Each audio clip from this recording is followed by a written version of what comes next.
자, 오늘 우리에게 주시는 말씀입니다. 우리 출애굽기 15장 22절 말씀부터 27절 말씀까지입니다. 모세가 홍해에서 이스라엘을 인도하며 그들이 나와서 수르 광야로 들어가서 거기서 사흘 길을 걸었으나 물을 얻지 못하고 마라에 이르렀더니 그곳 물이 써서 마시지 못하겠으므로 그 이름을 마라라 하였더라. 백성이 모세에게 원망하여 이르되 우리가 무엇을 마실까 하매 모세가 여호와께 부르짖었더니 여호와께서 그에게 한 나무를 가르치시니 그가 물에 던지니 물이 달게 되었더라. 거기서 여호와께서 그들을 위하여 법도와 율례를 정하시고 그들을 시험하실세. 이르시되 너희가 너희 하나님 나 여호와의 말을 들어 순종하고 내가 보기에 의를 행하며 내 계명에 귀를 기울이며 내 모든 규례를 지키면 내가 애굽 사람에게 내린 모든 질병 중 하나도 너희에게 내리지 아니하리니 나는 너희를 치료하는 여호와임이라. 그들이 엘림에 이르니 거기서 물샘 12과 종려나무 70그루가 있는지라. 거기서 그들이 그 물 곁에 장막을 치니라. 아멘. 이스라엘 백성들이 430년 동안 애굽에서 노예 생활을 하다가 하나님의 특별한 은혜를 통해서 이제 홍해를 건너고 이제 광야길을 들어서게 됩니다. 그런데 홍해를 건너서 광야길에 들어섰지만 이스라엘 백성들은 물을 구하지 못했습니다. 사람이 밥을 못 먹어도 물을 먹을 수 있으면 한 40일까지 버틸 수 있습니다. 그런데 물을 마시지 못하면 채 일주일을 버틸 수가 없는데, 그런데 3일 동안 마실 물을 구하지 못했다는 것은 이들은 엄청난 아픔과 또 고통에 빠지게 되었다는 것입니다. 3일 길을 걸어갔지만 물을 걷지 못하고 그리고 마라에 도착해서 물을 구하기는 했는데 그 물이 써서 마실 수가 없는 물이었습니다. 그런데 놀랍게도 이 마라에서 만난 쓴 물이 이스라엘 백성들이 광야에서 만난 첫 번째 고난, 첫 번째 고통이 아니라 이 마라에 쓴 물은 이스라엘 백성들이 광야에서 만났던 첫 번째 은혜가 되고 첫 번째 축복의 제목이 되는데, 왜 우리의 인생에도 인생의 쓴 물을 만날 때가 있고 이스라엘 백성들도 이 마라의 광야에 쓴 물을 만났는데 이것이 광야의 축복이 되는가? 오늘 하나님께서 우리에게 말씀하십니다. 먼저 이 마라의 쓴물이 우리의 인생에 또 광야의 보물인 이유는 이 쓴물이 우리로 하여금 바로 우리 믿음의 본질이 무엇인가를 깨닫게 하기 때문입니다. 오늘 22절에서 24절이 이렇게 말씀합니다.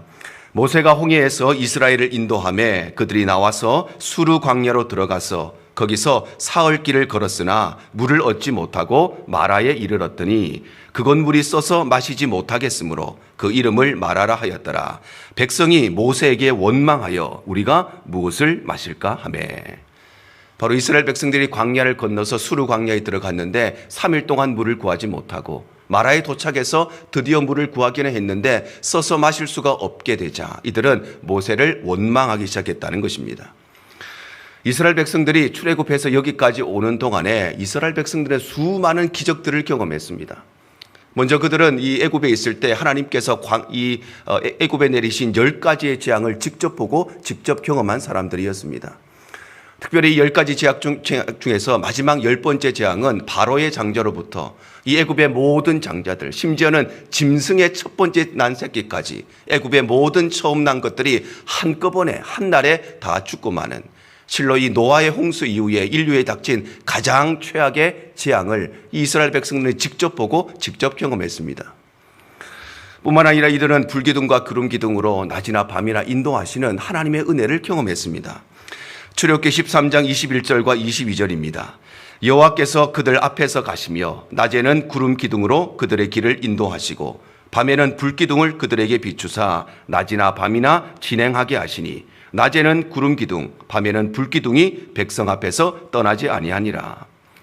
바로 이스라엘 백성들은 밤에는 불기둥으로 인도하시고 보호하시고 낮에는 구름기둥으로 보호하고 인도하시고 24시간 변함없이 눈동자처럼 지키시고 인도하시는 하나님의 은혜를 경험했다는 것입니다.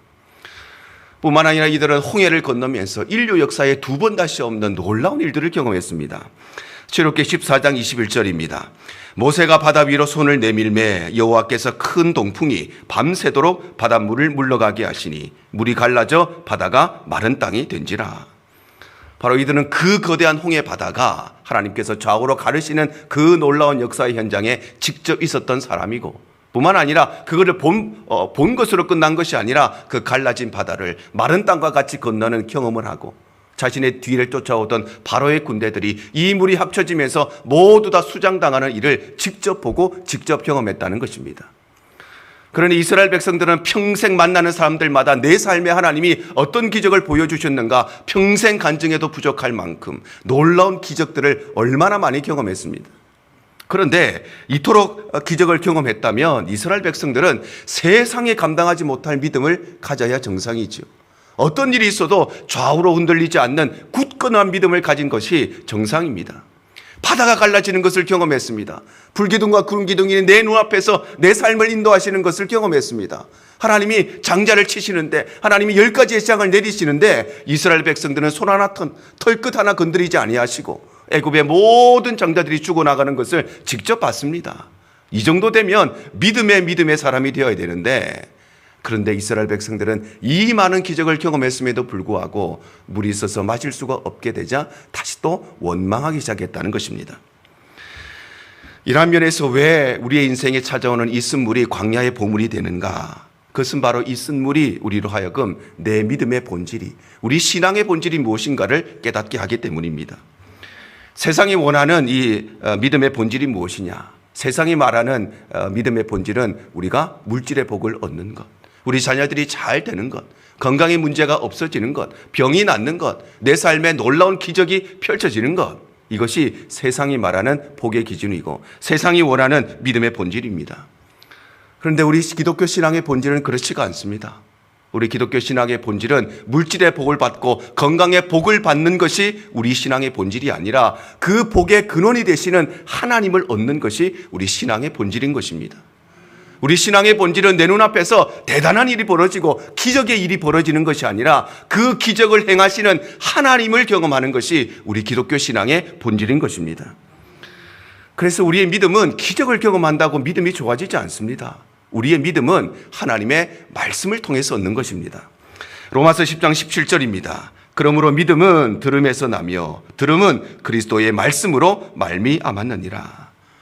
바로 성경은 분명히 말씀하십니다. 우리의 믿음이 어디에서부터 성장하고 성숙하는가? 하나님의 말씀으로 말미암는다는 것입니다. 우리의 삶에 대단한 기적이 일어나 보십시오. 기도하다가 정말 내가 설명할 수 없는 하나님의 대단한 일을 경험해도 그거는 하루가 지나고 일주일 지나고 한 달이 지나면 다 잊어먹고 맙니다. 그것으로 우리의 믿음이 성장하는 것이 아니라 우리의 믿음은 반드시 말씀을 통해서 성장하는 것입니다. 그러므로 사랑하는 성도 여러분, 우리도 2024년 오늘부터 이제 시작하지만 1년 동안 걸어가다 보면 마라의 쓴물과 같은 인생의 쓴물을 경험하게 될 때가 있을 것입니다. 우리 인생에 쓴물이 없으면 얼마나 좋겠습니까? 올 한 해 우리의 삶에 좋은 일만 있고 감사한 일만 있고 그리고 우리에게 기쁜 일만 있으면 참 좋겠는데 아마도 우리 모두의 삶에 생각하지 못한 쓴물을 만나게 될 때가 있을 것입니다. 그럴 때마다 우리는 무엇을 위해 기도하고 무엇을 위해 엎드려야 되는가? 내게 복이 임하기를 기도하기 이전에 복의 근원이신 하나님을 경험하는 것, 내 삶에 기적의 역사가 일어나기 이전에 그 기적을 행하시는 하나님을 경험하는 것, 그것이 바로 우리 믿음의 본질이라는 것을 꼭 기억하시기를 바랍니다. 그럴 때에 우리는 우리의 삶에 만나는 이 쓴물을 단물로 바꾸어 주시는 하나님의 흘러넘치는 은혜를 경험하게 되는 것입니다. 두 번째로 이 마라의 쓴물이 광야의 보물인 이유는 이 쓴물이 우리로 하여금 하나님만 바라보게 하기 때문입니다. 오늘 25절 상반절이 이렇게 말씀합니다. 모세가 여호와께 부르짖었더니 여호와께서 그에게 한 나무를 가리키시니 그가 물에 던지니 물이 달게 되었더라. 바로 이스라엘 백성들이 이 쓴물로 인하여서 원망했을 때 모세가 하나님 앞에 기도하자 하나님께서는 그 쓴물을 단물로 바꾸어 주셨다는 것입니다. 이스라엘 백성들이 원망할 때에 모세가 할 수 있는 방법은 여러 가지가 있었습니다. 첫 번째로 그에게는 최고의 지식과 또 최고의 지혜를 가지고 있었습니다. 출애굽기 2장 9절에서 10절이 이렇게 기록을 합니다. 바로의 딸이 그에게 이르되 이 아기를 데려다가 나를 위하여 젖을 먹이라. 내가 그 삭슬 주리라. 여인이 아기를 데려다가 젖을 먹이더니 그 아기가 자라매 바로의 딸에게로 데려가니 그가 그의 아들이 되니라. 그가 그의 이름을 모세라 하여 이르되 이는 내가 그를 물에서 건져내었음이라 하였더라. 모세는 40년 동안 세계 최강대국이었던 애굽의 왕실에서 왕실 교육을 받은 사람이었기 때문에 그냥 초등학교만 좋은 학교 나온 것이 아니고 대학만 좋은 대학 나온 것이 아니라 어릴 때부터 40년 동안 이 왕실의 교육을 받은 사람이기 때문에 그 당시 최고의 지식을 가지고 있는 사람이었습니다. 또한 이 모세는 지난 80년 동안 산전수전, 공중전 다 겪으면서 인생의 수많은 지혜를 가졌던 사람이 바로 이 모세였습니다.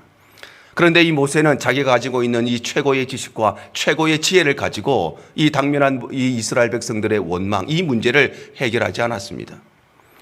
뿐만 아니라 그에게는 광야 생활에 대한 풍부한 경험도 있었고 노하우도 있었습니다. 출애굽기 3장 1절 상반절입니다. 모세가 그의 장인 미디안 제사장 이드로의 양떼를 쳤다 말씀하죠. 모세는 40살에 이 애굽에서 도망을 치고 그리고 그 이후에 40년 동안 광야에서 그의 장인이었던 이드로의 양을 치는 목자로 살아갑니다. 40년 동안 광야에서 목자로 살았으니까 광야 생활을 얼마나 잘 알겠습니까? 광야의 특징이 무엇인지, 광야에서 길을 잃어버리면 어떻게 길을 찾아야 하는지, 광야에서 물이 사라지면 물이 있다는 곳이 어디에 있는지, 어떤 징조가 있는지, 무엇을 찾아가면 물을 찾을 수가 있는지, 이 광야 생활에 대한 수많은 경험과 노하우가 있었습니다. 서당계 3년이면 풍어를 울른다 그러죠. 식당계 3년이면 라면을 끓인답니다. 기도원계 3년이면 방언도 한다고 그러는데 40년 동안 광야에 살았으니까 이 모세가 광야 생활에 대한 모든 경험과 노하우를 가지고 있었습니다. 그런데 그럼에도 불구하고 이 모세는 자기가 가진 이 인생의 경험과 노하우, 광야 생활에 대한 노하우를 가지고 이 물의 문제를 해결하려고 하지 않았습니다. 더욱이 모세에게는 강력한 권력과 리더십도 있었습니다. 출애굽기 5장 1절입니다. 그 후에 모세와 아론이 바로에게 가서 이르되 이스라엘의 하나님 여호와께서 이같이 말씀하시기를 내 백성을 보내라. 그러면 그들이 광야에서 내 앞에 절기를 지킬 것이라 하셨느니라. 모세는 그 당시 세계 최고의 권력자였고, 아니 권력을 가진 사람이 아니라 신적인 존재로 여겨졌던 바로 앞에 가서 하나님의 말씀을 가감없이 선포했습니다. 그러니까 이스라엘 백성들 앞에서 얼마나 대단한 영적인 리더십과 권력이 있었겠습니까? 그에게는 이스라엘 백성들이 범접할 수 없는 리더십을 가지고 있었고, 뿐만 아니라 잘못한 사람, 원망하는 사람 징계할 수 있고 그 사람 벌 줄 수 있는 권력도 가지고 있었습니다. 그런데 그럼에도 불구하고 모세는 자기가 가진 이 리더십이나 권력을 가지고 이 문제를 해결하려고 하지 않았다는 것입니다. 이런 면에서 쓴물이 왜 광야의 보물인가? 그것은 다름 아니라 바로 이 광야의 쓴물이 우리로 하여금 오직 하나님만 바라보게 하기 때문입니다. 어쩌면 모세는 수많은 기적을 베풀었습니다. 지팡이를 던지니까 그 지팡이가 뱀이 되고 그것을 잡으니까 다시 지팡이가 되는 기적의 역사를 직접 행하면서, 뿐만 아니라 손을 내미니까 바다가 갈라지는 기적의 역사를 행하면서, 뿐만 아니라 수많은 그의 삶에 있어서 또 그의 지팡이를 날강에 내 그 모든 날강이 피로 변하는 그 기적을 행하면서 어쩌면 모세는 그 기적이 혹시 내가 하는 것이 아닐까, 내 능력이 아닐까, 그런 착각에 빠질 수도 있었습니다. 그런데 참으로 다행스럽게 이 마라의 쓴물, 자신이 가지고 있는 지식으로, 자신이 가지고 있는 지혜로 해결할 수 없는 이 문제를 만나게 되면서 자신의 경험과 노하우와 자신의 권력으로도 리더십으로도 해결할 수 없는 이 쓴물을 만나게 되면서 이 모세는 오직 하나님만 바라보게 되었던 것입니다. 그래서 이 마라의 쓴물이 그에게 은혜의 제목이 되고 축복의 제목이 되었던 것입니다. 사랑하는 성도 여러분, 우리의 인생에도 2024년 우리가 알지 못하고 경험하지 못하고 깨닫지 못하고 계획하지 않은 인생의 쓴물을 만나게 될 것입니다. 그런데 그 인생의 쓴물이 왜 우리에게 보물이 되는가? 그것은 바로 이 문제 앞에서 내가 가진 그 대단한 지식도 아무 소용이 없다는 것을 깨닫게 되기 때문에, 이 쓴물을 만날 때마다 내가 가진 리더십, 내가 가진 권력, 내가 가진 경험, 내가 가진 노하우, 내가 가진 직분, 내가 가진 신앙의 연수, 아무 소용이 없다는 것을 깨닫는 것이 바로 이 쓴물이기 때문에, 그래서 이 쓴물이 우리에게 은혜의 제목이 되고 축복의 제목이 되는 것입니다. 그렇지 않다면 이 쓴물을 만날 때마다 우리는 우리가 가진 그 알량한 지식 가지고, 우리가 가진 그 알량한 재물 가지고, 우리가 가진 그 알량한 그 무엇 가지고 이 문제를 해결하려고 할 것입니다. 2024년 우리의 인생의 쓴물을 만날 때마다 내가 가진 모든 건 내려놓고 오직 하나님만 바라보시기를 바랍니다. 그럴 때에 우리는 이 쓴물을 단물로 바꾸어 주시는 하나님의 은혜의 역사를 경험하게 되는 것입니다. 세 번째로 이 마라의 쓴물이 광야의 보물인 이유는 이 쓴물이 우리로 하여금 순종의 사람으로 변화시키기 때문입니다. 오늘 25절 하반절에서 26절입니다. 거기서 여호와께서 그들을 위하여 법도와 율례를 정하시고 그들을 시험하실세 이르시되 너희가 너희 하나님 나 여호와의 말을 들어 순종하고 내가 보기에 의를 행하며 내 계명에 귀를 기울이며 내 모든 규례를 지키면 내가 애굽 사람에게 내린 모든 질병 중 하나도 너희에게 내리지 아니하리니 나는 너희를 치료하는 여호와임이라. 바로 하나님께서는 이스라엘 백성들을 위하여서 율례와 법도를 정하시고 그 말씀에 철저히 순종하라고 말씀하시는 것입니다. 모세가 하나님 앞에 부르짖었을 때에 하나님께서 이렇게 응답하시죠. 오늘 25절 상반절입니다. 모세가 여호와께 부르짖었더니 여호와께서 그에게 한 나무를 가리키셨다 말씀합니다. 바로 이 마라의 쓴물로 인하여서 이스라엘 백성들이 원망했을 때 모세가 하나님 앞에 기도하자 하나님께서 한 나무를 가리키시고 그 나뭇가지를 쓴물에 던지라고 말씀하시는 것입니다. 하나님께서 이스라엘 백성들에게 물을 안 주시면 몰라도 어차피 주실 것이면 좀 멋진 방법으로 참 주시면 좋겠는데 모세가 손을 들어 부르짖을 때에 이 광야에는 사막에는 비가 내리지 않는데도 불구하고 모세가 기도할 때에 하늘로부터 소나기가 한번 시원하게 내려주시면 얼마나 좋겠는데 하나님은 참 황당하게도 한 나무를 가리키시고 그 나무를 꺾어가지고 그리고 쓴물에 던지면 그 물이 단물로 바뀔 것이라고 참 황당한 말씀하시는 것입니다. 그런데 그럼에도 불구하고 모세는 이 황당한 말씀에 순종을 하지요. 25절 중반절입니다. 여호와께서 그에게 한 나무를 가리키시니 그가 물에 던졌다 말씀합니다. 바로 모세는 그 나뭇가지를 쓴물에 던지면 단물로 바뀔 것이라는 이 하나님의 황당한 말씀에도 그는 하나님의 말씀에 철저하게 순종했다는 것입니다. 그럴 때 하나님께서는 이 순종을 통하여서 그들의 삶에 기적을 베푸십니다. 25절 하반절입니다. 그가 물에 던지니 물이 달게 되었더라. 바로 모세가 하나님 말씀에 순종할 때에 하나님께서는 쓴물을 단물로 바꿔주시는 기적의 역사를 베푸시는 것입니다. 나아가서 하나님께서는 더 흘러넘치는 샘물을 주십니다. 오늘 마지막 27절입니다. 그들이 엘림에 이르니 거기서 물샘 12과 종려나무 70그루가 있는지라 거기서 그들이 그 물 곁에 장막을 치니라. 바로 하나님께서는 당장 그들의 눈앞에 마실 수 있는 단물을 허락해 주실 뿐만 아니라 엘림으로 가면서 그들에게 물샘 12과 종려나무 70그루를 주어서 일평생 마르지 않는 샘물, 일평생 변함없는 흘러넘치는 샘물을 그들에게 순종을 통해서 허락해 주신 것입니다. 이런 면에서 쓴물이 왜 광야의 보물인가?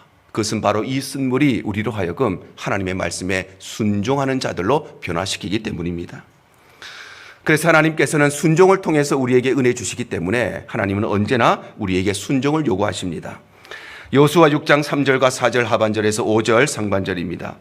너희 모든 군사는 그 성을 둘러 성 주위를 매일 한 번씩 돌되 엿새 동안을 그리하라. 일곱째 날에는 그 성을 7번 돌며 그 제사장들은 나팔을 불 것이며 제사장들이 양각 나팔을 길게 불어 그 나팔 소리가 너희에게 들릴 때에는 백성은 다 큰 소리를 외쳐 부를 것이라. 그리하면 성벽이 무너져 내리리라. 바로 하나님께서는 여호수아에게 이 여리고성 하루에 한 바퀴씩 그리고 일곱째 날 7바퀴를 돌면 이 성이 무너져 내릴 것이라고 말씀하시는 것입니다. 말도 안 되는 소리 아닙니까? 어떻게 성이 돈다고 무너집니까? 어떻게 그 성이 하루에 한 바퀴씩 돌고 7바퀴를 돌면 그 성이 무너진다는 것입니까? 여러분 가서 큰 건물 앞에서 매일 기도하며 돌아보십시오. 그것이 무너지는가? 무너지지 않죠. 그런데 그럼에도 불구하고 하나님께서는 이 여호수아에게 순종을 요구하시고 여호수아와 이스라엘 백성들이 이 말씀에 순종할 때에 하나님께서는 그 거대한 여리고성이 아무런 외부의 충격 없이 자체적으로 무너지는 역사를 그들에게 보여주신 것입니다. 예수님께 고침받았던 맹인도 마찬가지입니다. 요한복음 9장 1절과 6절에서 7절 상반절입니다. 예수께서 길을 가실 때에 날 때부터 맹인된 사람을 보신지라 이 말씀을 하시고 땅에 침을 뱉어 진액을 이겨 그의 눈에 바르시고 이르시되 실로암 못에 가서 씻으라 하시니 실로암은 번역하면 보냄을 받았다는 뜻이라. 바로 예수님께서는 앞을 보지 못하는 맹인에게 침을 뱉어서 흙을 이겨서 그의 눈에 바르시고 실로암에 가서 씻으면 그 눈이 보게 될 것이라고 하는 참 황당한 말씀을 하십니다. 좀 세게 안수기도 하셔서 기도하는 가운데 눈이 번쩍 뜨이게 하시면 좋겠는데, 그런데 참 황당한 순종을 요구하십니다. 그러자 이 맹인은 이 예수님의 말씀에 순종하지요. 7절 하반절에 이렇게 기록됩니다. 이에 가서 씻고 밝은 눈으로 왔더라. 바로 이 맹인은 참으로 황당한 말씀에도 불구하고 그 말씀에 순종할 때에 예수님께서는 평생 동안 보지 못했던 그의 눈이 밝아지는 은혜를 허락해 주신 것입니다. 사랑하는 여러분, 오늘부터 우리가 2024년의 새해의 삶을 시작합니다. 원래 2024년 우리의 인생에 쓴물을 만나게 될 때가 있을 것입니다. 그것이 우리 가정의 쓴물이 될 것인지, 우리 생업의 쓴물이 될 것인지, 건강의 쓴물이 될 것인지, 아니면 사람과의 관계에서 쓴물이 발생할 것인지 우리는 알 수 없지만 2024년에 반드시 우리의 삶에 쓴물을 만나게 될 것입니다. 그럴 때마다 하나님 말씀에 철저하게 순종함으로써 하나님께서 이루시는 기적의 역사를 경험하시기를 바랍니다. 그럴 때에 우리는 쓴물을 단물로 바꾸어 주시는 하나님의 흘러넘치는 은혜를 경험하게 되는 것입니다. 오늘 말씀을 정리하겠습니다. 이스라엘 백성들은 홍해를 건너서 기적의 역사를 경험하고 그리고 광야에 들어갔지만 물을 구하지 못해서 원망했습니다. 그런데 이 광야에서 만났던 쓴물이 왜 이들에게 결국은 고난과 고통이 아니라 이들에게 축복이 되고 은혜가 되었는가? 그것은 바로 이 광야의 쓴물이 그들로 하여금 믿음의 본질을 깨닫게 했기 때문입니다. 바로 우리 신앙의 본질은 우리에게 물질의 복을 받고 건강의 복을 받고 내 삶에 기적이 일어나는 것이 우리 신앙의 본질이 아니라 우리 신앙의 본질은 복의 근원이신 하나님을 얻고 그 기적을 행하시는 하나님을 만나는 것이 우리의 믿음의 본질이라는 것을 깨닫게 하기 때문입니다. 또한 이 쓴물은 우리로 하여금 하나님만 바라보게 됩니다. 모세가 가진 그 많은 지식과 지혜도, 그 대단한 경험과 노하우도, 그가 가졌던 그 대단한 직분과 그 대단한 권력도 이 문제 앞에 아무런 소용이 없다는 것을 깨닫게 하고 하나님만 바라보게 하는 것이 쓴물이기 때문에, 그래서 이 쓴물이 그들에게 은혜가 되고 축복이 되었던 것입니다. 또한 이 쓴물은 우리를 순종의 사람으로 변화시키는 것입니다. 그래서 순종할 때에 하나님은 은혜를 베푸시고 순종할 때에 기적을 베푸심으로 우리의 불순종의 삶의 모습을 순종으로 변화시키는 것이 이 인생의 쓴물인 것입니다. 그러므로 진짜 기적은 쓴물이 단물로 바뀌는 것이 기적이 아닙니다. 그것은 세상이 요구하는 기적입니다. 진짜 기적이 무엇이냐? 진짜 기적은 복을 구하고 물질의 복을 구하고 건강의 복만 구하고 살아가던 우리의 믿음이 하나님을 구하는 인생으로 바뀌는 것이 진짜 기적인 것입니다. 진짜 기적이 무엇인가? 그것은 내 지식을 의지하고 살아가던 우리가 하나님을 바라보는 사람으로 변화되는 것, 순종하지 않던 우리가 순종의 사람으로 변화되는 것, 그것이 진짜 변화이고 기적이지 쓴물이 단물로 바뀌는 것은 우리의 삶에 잠시 스쳐가는 기적에 불과한 것입니다. 원래 2024년 우리의 삶에 마라의 쓴물과 같은 인생의 쓴물을 만나게 될 때가 있을 것이지만, 그러나 그럴 때마다 하나님만 바라보고 하나님만 의지하고 하나님 말씀에 순종할 때에 우리의 삶에 만난 그 쓴물을 단물로 바꾸어 주시는 하나님의 놀라운 은혜와 역사가 우리의 삶에 풍성하시기를 주님 이름으로 축복합니다. 주님만 내 도움이 되시고 주님만 내 빛이 되시는